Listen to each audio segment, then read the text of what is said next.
예레미야 46장부터 51장까지는 유다 주변의 열국들에 대한 심판을 예언해 주고 있습니다. 어저께는 애굽에 대한 말씀이었고요.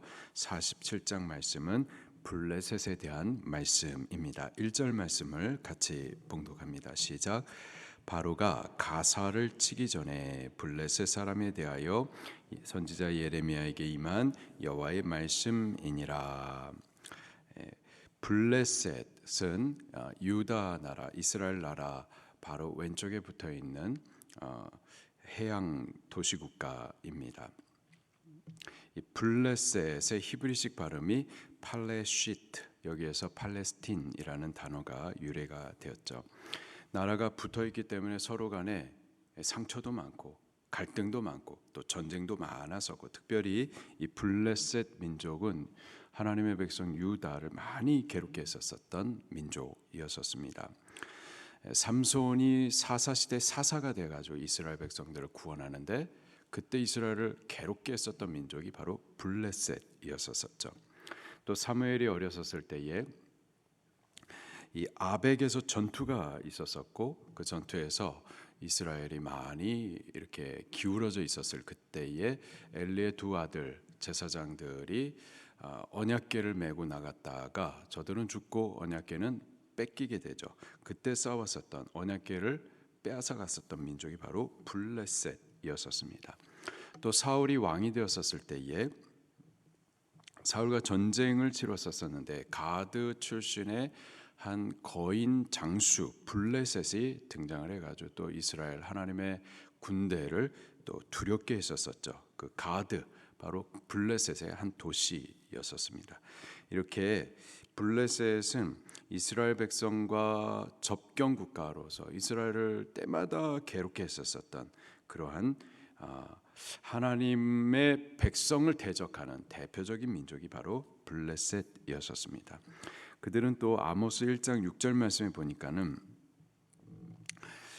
이 하나님의 백성들을 갖다가 그렇게 근근히 이렇게 침공해 가지고 사람들을 갖다가 잡아가 가지고는 이 에돔 나라에다 팔아먹었었던, 인신매매를 했었던 이러한 잔악한 행위들도 했었었죠.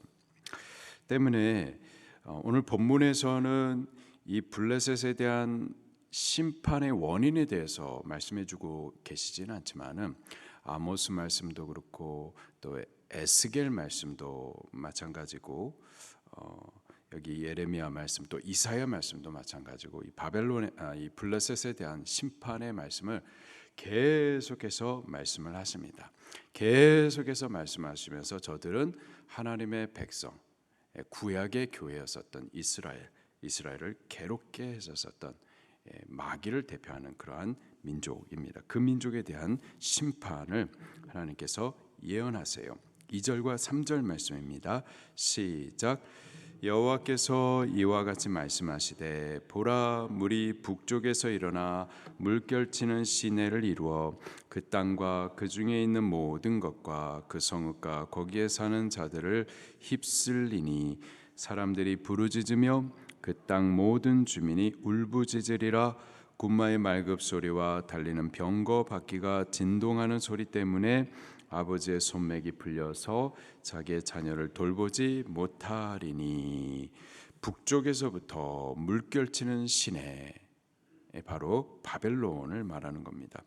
북쪽에서 이 바벨론이 군대를 몰고 와가지고는 이 블레셋을 갖다가 휩쓸어 버릴 것이다. 또 3절에 군마의 말굽 소리, 달리는 병거바퀴 진동하는 소리, 역시 바벨론의 군대의 모습을 표현해 주고 있습니다. 그 군대가 몰려옴으로 인하여서 아버지의 손맥이 풀려서 그들의 자녀를 돌보지 못할 정도로 그러한 괴로움이 있을 것이다.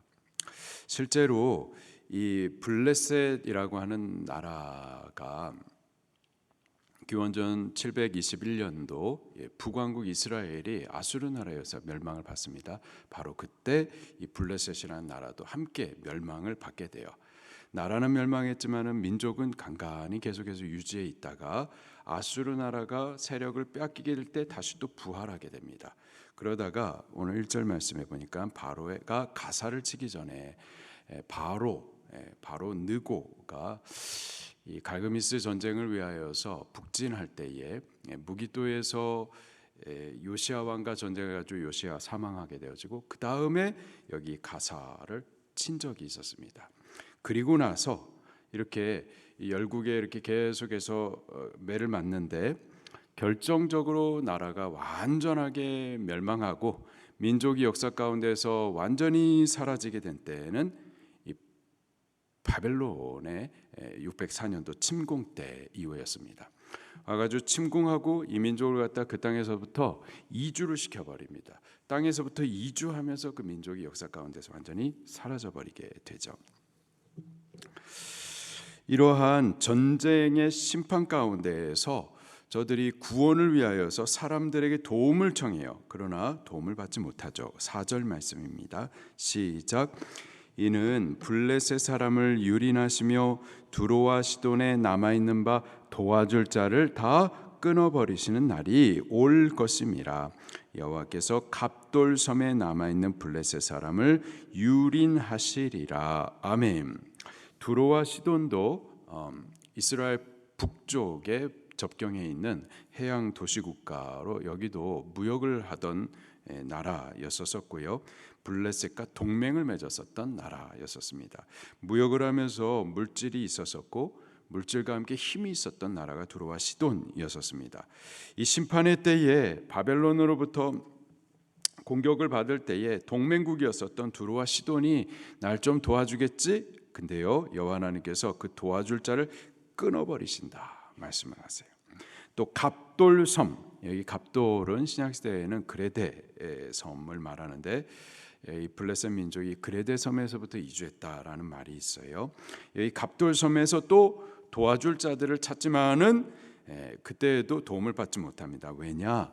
이 심판이 그냥 단순히 바벨론으로부터 오는 심판이 아니라 여호와 하나님께서 심판하시는 때이기 때문입니다. 여호와 하나님께서 심판하실 때는 우리가 피할 수가 없는 거죠. 그 심판을 피할 수가 없는 겁니다. 저들이 사람에게 도움을 받지 못하니까요, 저들이 믿고 섬기던 그들의 신을 또 찾습니다. 그래서 그들의 신을 통해서 도움을 받을 수 있었을까요?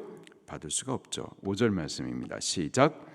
가사는 대머리가 되었고 아스글론과 그들에게 남아있는 평지가 잠잠하게 되었나니 내가 내 몸베기를 어느 때까지 하겠느냐. 이 가사, 아스글론 다 이 블레셋의 도시들입니다. 대머리가 되었다. 내 몸 베기를 어느 때까지 하겠느냐. 저들이 여호와의 칼의 심판을 받고 나니까는 저들이 섬기는 신에게 도움을 구하는 겁니다. 날 좀 도와달라고 간절히 부르짖는 종교 의식 중에 그렇게 머리를 깎고 또 칼로 자기 몸을 상하게 하면서 도움을 그들이 섬기는 신에게 간절히 구했었던 거죠. 근데 그렇게 도움을 구할 수 있느냐? 그들이 섬기는 신은 그들이 만들어낸 헛된 우상이고 그들이 신이라고 섬기긴 하지만은 절대 그들의 구원을 이루어 주지 못하죠. 6절과 7절 말씀입니다. 시작. 오호라 여호와의 칼이여 내가 언제까지 쉬지 않겠느냐. 내 칼집에 들어가서 가만히 쉴지어다. 여호와께서 이를 명령하셨은즉 어떻게 잠잠하며 쉬겠느냐. 아스글론과 해변을 치료하여 그가 정하셨느니라 하니라.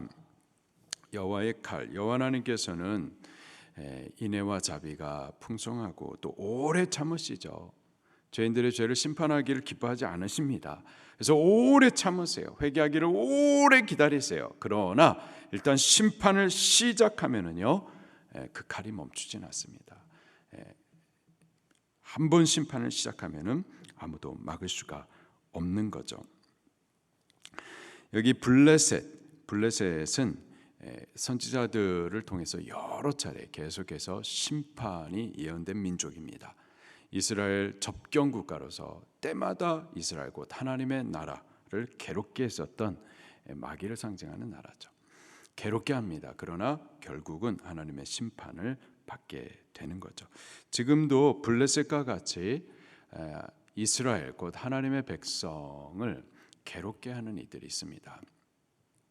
때마다 괴롭게 해요.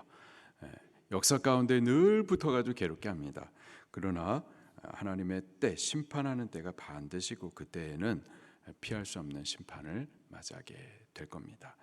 우리는 교회를 괴롭게 하거나 성도들의 신앙을 괴롭게 하는 자가 아니라 교회를 세우는 자, 성도들의 신앙을 세워주는 자가 꼭 될 수 있기를 예수님 이름으로 축원합니다. 오늘 하루를 사는 동안에도 성도를 돌아보고 교회를 세우는 일들을 위해서 자기를 헌신할 수 있기를 예수님 이름으로 축원합니다. 말씀 붙들고 통성으로 기도하시겠습니다.